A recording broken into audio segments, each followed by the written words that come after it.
दोस्तों, आपको क्या लगता है कि अमेरिका से इम्पोर्टेड ये जो आपदाएं हैं ये भारत में पहली बार आई हैं? ट्रंप से पहले निक्सन और क्लिंटन भी इस चीज़ का ट्राई कर चुके थे, लेकिन वो लोग भी भारत को गिराने में सफलता हासिल कर नहीं पाए थे। और अब ट्रंप को भी हारना ही है, ये बात तय है। दरअसल अमेरिकी राष्ट्रपति डोनाल्ड ट्रंप ने रशिया से तेल खरीदने पर भारत के ऊपर भारी भरकम टैरिफ लगाया है।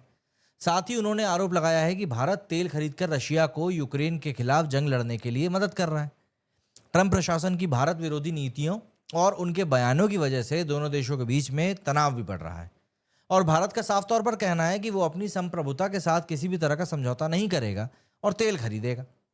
ट्रंप एडमिनिस्ट्रेशन की तरफ से तो यहां तक कहा गया कि भारत अगर रशिया से तेल खरीदने को बंद नहीं कर देता है तो उसका टैरिफ जो है उसको कम कर दिया जाएगा, लेकिन भारत किसी भी कीमत पर अमेरिकी प्रेशर के आगे झुकने को तैयार नहीं है। हालांकि ट्रंप पहले ऐसे राष्ट्रपति नहीं हैं जो भारत के खिलाफ दबाव की रणनीति पर काम कर रहे हैं। इससे पहले भी कई मौक़ों पर अलग अलग सरकारों के दौरान भारत पर प्रेशर बनाने की कोशिशें करी गई थी, लेकिन भारत हर बार मजबूती के साथ खड़ा रहा। मतलब साल 1962 में भारत पड़ोसी मुल्क चाइना से जंग लड़ रहा था और उस दौर में देश का अन्न भंडार उतना मजबूत नहीं था। जंग के बाद खाद्यान्न संकट पैदा हो गया क्योंकि तब खाद्य सुरक्षा को लेकर देश इतना सजग भी नहीं था। भारत में प्रतिकूल हालात को देखते हुए पाकिस्तान ने 5 अगस्त 1965 को जंग छेड़ दी। तब लाल बहादुर शास्त्री देश के प्रधानमंत्री थे और इस जंग के बीच अमेरिका के तत्कालीन राष्ट्रपति लिंडन जॉनसन ने भारत को धमकी दी थी कि अगर लड़ाई नहीं रुकी तो अमेरिका भारत को गेहूं भेजना बंद कर देगा। उस दौर में अमेरिका PL-480 स्कीम के तहत भारत को गेहूं की सप्लाई करता था।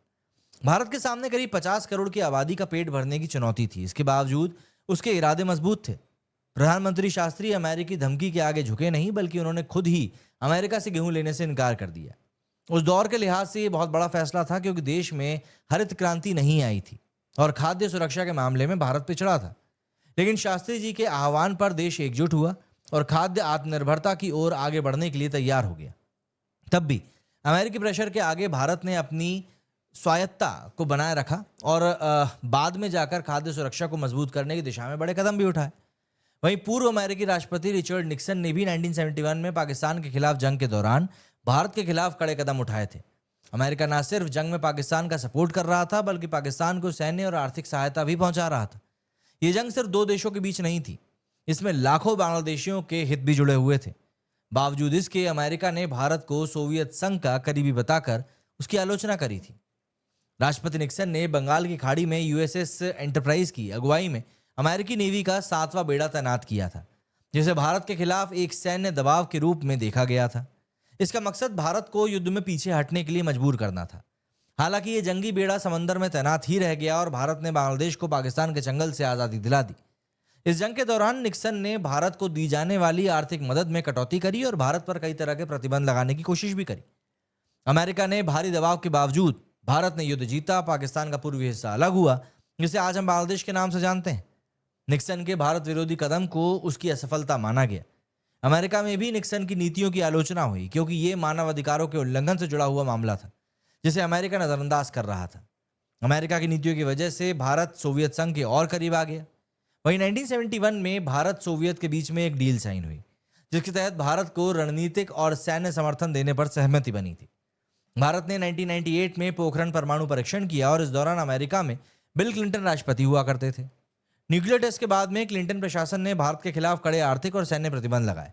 इसमें विश्व बैंक और अन्य अंतर्राष्ट्रीय वित्तीय संस्थानों से भारत को मिलने वाले लोन पर रोक शामिल थी। साथ ही अमेरिका ने भारत के साथ सैन्य सहयोग को सस्पेंड कर दिया और हथियारों की बिक्री पर रोक लगा दी। क्लिंटन ने भारत को वैश्विक मंचों पर अलग थलग करने की कोशिश करी और परमाणु अप्रसार संधि मतलब NPT पर साइन करने का दबाव भी डाला। क्लिंटन की तमाम कोशिशें बेकार रहीं और भारत अपने मकसद से डिगा नहीं। भारत ने अपनी नो फर्स्ट यूज की परमाणु नीति पर अडिग रहने का फैसला किया। भारत ने NPT पर सिग्नेचर करने से इनकार कर दिया और अपनी रक्षा क्षमताओं को मजबूत किया। हालांकि भारत का साफ मानना है कि वो पहले कभी किसी भी देश के ऊपर न्यूक्लियर अटैक नहीं करेगा जब तक किसी अन्य ने उसके ऊपर ऐसा हमला ना किया हो। क्लिंटन के वक्त में अमेरिका की तरफ से लगाए गए आर्थिक प्रतिबंधों का असर सीमित रहा क्योंकि भारत ने स्वदेशी तकनीक को मजबूत किया और रशिया और फ्रांस जैसे देशों के साथ सहयोग बढ़ाया। इसके बाद साल 2000 में क्लिंटन की भारत यात्रा के बाद दोनों देशों के बीच रिश्ते एक बार फिर से पटरी पर आए। आखिर में जॉर्ज W. बुश के कार्यकाल में भारत अमेरिका असैन्य परमाणु समझौते को मजबूती भी मिली। डोनाल्ड ट्रंप ने पहले कार्यकाल में भी भारत के खिलाफ कदम उठाए थे। अपने पिछले कार्यकाल में ट्रंप ने भारत को टैरिफ किंग करार दिया था और साथ ही स्टील और एल्यूमिनियम के इंपोर्ट पर 10 से 25% का टैरिफ लगा दिया था। लेकिन दूसरे कार्यकाल में ट्रंप कुछ ज्यादा ही बेलगाम घोड़े की तरफ फैसले ले रहा है। ट्रंप ने पहले भारतीय आयात पर 25% टैरिफ लगाने का ऐलान किया और फिर इसे बढ़ाकर 50 कर दिया। राष्ट्रपति ट्रंप इमिग्रेशन को लेकर लगातार सख्त फैसले ले रहे हैं, जिसका असर भारत पर भी पड़ा है। पिछले दिनों ट्रंप ने 100 से भी ज्यादा भारतीय अवैध प्रवासियों को अमेरिका से वापस भेज दिया था, जिसे भारत के खिलाफ एक कठोर कदम के तौर पर देखा गया। हालांकि अमेरिका ने सिर्फ भारतीय ही डिपोर्ट नहीं किए थे, बल्कि अलग अलग देशों के अवैध प्रवासियों को वापस भेजा था।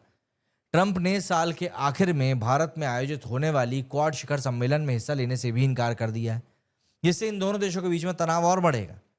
भारत ने अमेरिकी टैरिफ से पैदा हुई आपदा को अवसर में इस तरीके से बदला है और टैरिफ का जवाब टैरिफ से देने के बजाय कूटनीतिक बातचीत का विकल्प चुना है।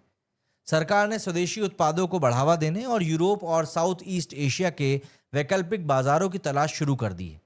साथ ही भारत अब रशिया और चाइना के साथ अपने रिश्तों को और मजबूत करने की कोशिश कर रहा है, जिससे ट्रंप टैरिफ को जवाब दिया जाएगा। अमेरिका के भीतर भी ट्रंप की भारत विरोधी नीतियों का खुलकर विरोध किया जा रहा है। पूर्व राजदूत निकी हेली और पूर्व विदेश मंत्री जॉन कैरी, अर्थशास्त्री जेफरी सेक्स और तमाम विशेषज्ञ ट्रंप टैरिफ को भारत अमेरिकी संबंधों को बिगाड़ने वाला कदम बता रहे हैं। यहां तक कि अमेरिकी अदालत ने भी ट्रंप को टैरिफ को गैर कानूनी करार दिया है। टैरिफ की वजह से अमेरिकी उपभोक्ताओं को भारतीय सामान की ऊंची कीमतें चुकानी पड़ रही, जिससे कि महंगाई बढ़ रही है। अब ऐसे में सबसे बड़ी समझने वाली बात यह है कि एससीओ में जो भी कुछ हुआ है, जिस तरीके से भारत, रशिया, चाइना तीनों साथ में मिलकर आए हैं, ट्रंप के फैसलों ने एक बार फिर से ये साबित कर दिया है कि आप अगर अपने साथ के लोगों को साथ के नहीं चलेंगे तो उनके छिटकने में देर नहीं लगेगी।